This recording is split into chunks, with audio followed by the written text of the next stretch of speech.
Welcome back, everyone, to the Bears Football Plays YouTube channel. Today is Wednesday, January 8th, and I'm back bringing down some more NBA plays for you guys on the Wednesday night slate. Tuesday game still going on.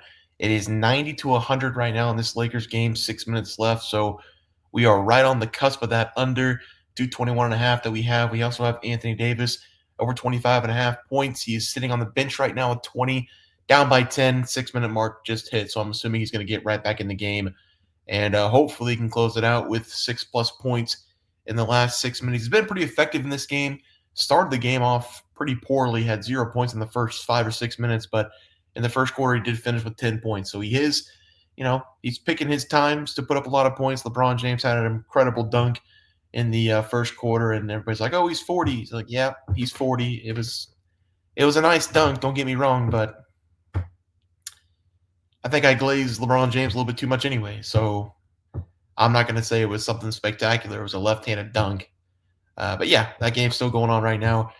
Need the under, need Anthony Davis. The game has not started yet. We have the over 235.5 between the Boston Celtics and the Denver Nuggets. That game is not going to go over, I don't think, because Nikola Jokic, 28 minutes before the game, decided he's not going to play. He is out with what they're calling an illness. NBA is one of the hardest things to bet on because players can just say they're not playing 30 minutes before the game, and everybody's okay with that, even though that's literally insider betting. Like, if you know anything about the Denver Nuggets, 2 hours before the game, you can get it. You could have got this. You could have got the under 236. It's all the way down to 229.5 now for the over. So if you knew anything about the Nuggets or anything about Nikola Jokic, you could have just put $1 million bet on this under, or $1 million bet on the Celtics when they were only -5, and now they're plus. The Nuggets are plus 10.5. So it's just a crazy world we live in, that NBA players, the most important players for these bets, for these spreads, can just say they're out 30 minutes before the game, and we just all are okay with that. But that's where we're at right now. I hope the over hits. I'm not. It feels like it's going to be a blowout now for the Boston Celtics, but we will see. We have Jason Tatum over 26.5 points in that game. But let's move on to tomorrow, and we're going to be starting with another great game. The Thunder going up against the Cavaliers, two teams I've been talking about a lot this season. The Cavaliers are, I believe, the number 1 ranked team in the NBA.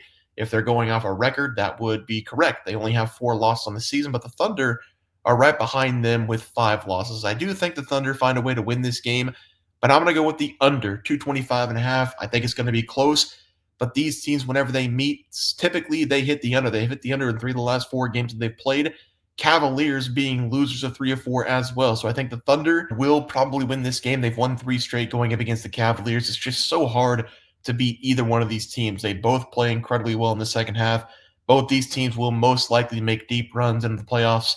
And I'm excited for this game. Should be a fun game to watch. But I'm going to go with the under 225.5. If you had to take a side, I would take the points with the Cavaliers +2, even though they're on the road. Like I've said, they've won the last 2 meetings at Cleveland, 3 in a row against this team. Should be a fun game to watch.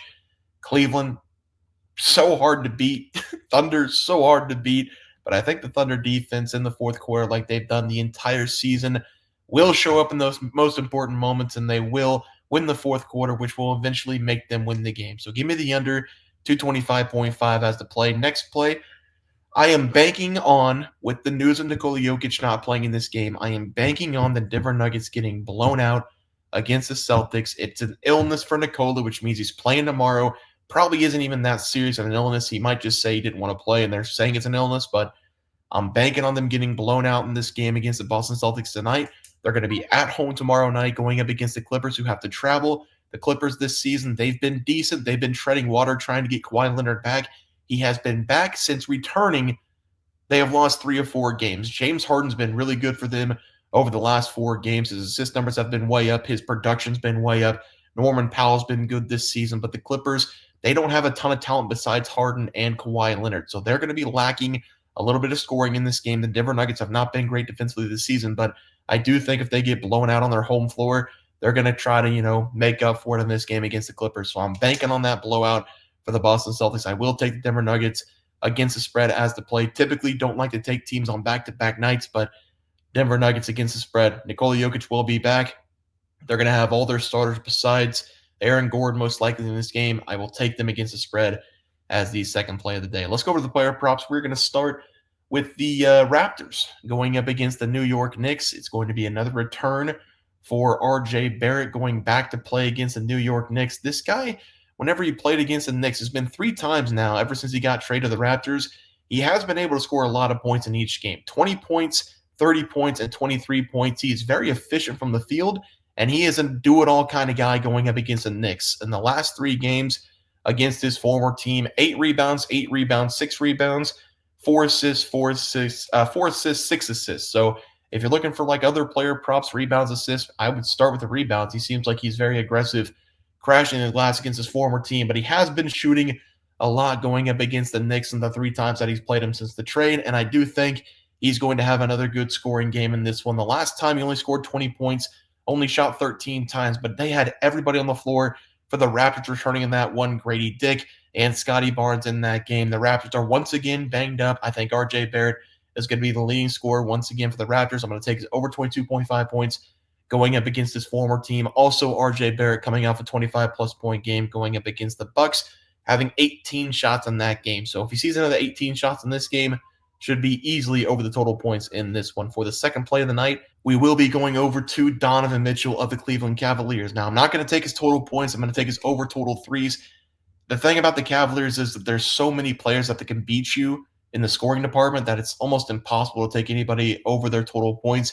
You have Mobley, you have Allen, you have Garland up top, Chris LeVert even. I mean, this team is loaded with people who can get you 20-plus points every single game. I do think it's going to be a little bit harder for them going up against the Thunder, but Donovan Mitchell over the last several games has been taking most of his shots from the outside.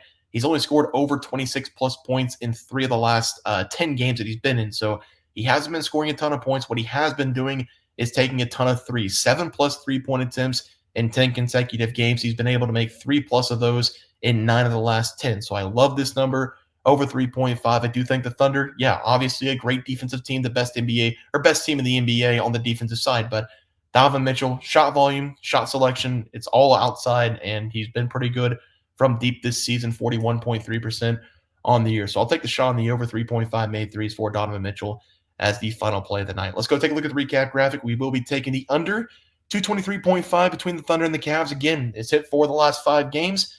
Thunder have been winners in 3 of the last 4 and 3 consecutive. So if you want to decide, probably take the points. 2 of the best teams in the NBA going head-to-head. We're going to take the Nuggets against the spread. I'm banking on them getting blown out by Boston. Nikola Jokic coming back on Wednesday night. And then them blowing out the Clippers. That would be fantastic. RJ Barrett in return to the Knicks, over 22.5 points. And then Donovan Mitchell, over 3.5 made threes.